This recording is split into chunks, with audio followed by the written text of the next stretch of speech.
Hey, it's Gina with WTI. And if you do stained glass, then you know how imperative it is to have a glass grinder. Trying to smooth edges or polish by hand is a total waste of time. Trust me, you're definitely going to want this machine I got from Deruilong.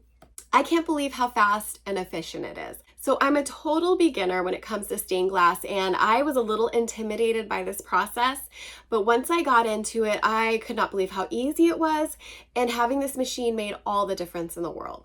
So this comes with a 5/8 inch diamond grinder bit, and the height can be adjusted so that as you start to use it, you can move it farther up, and then it has a longer lifespan.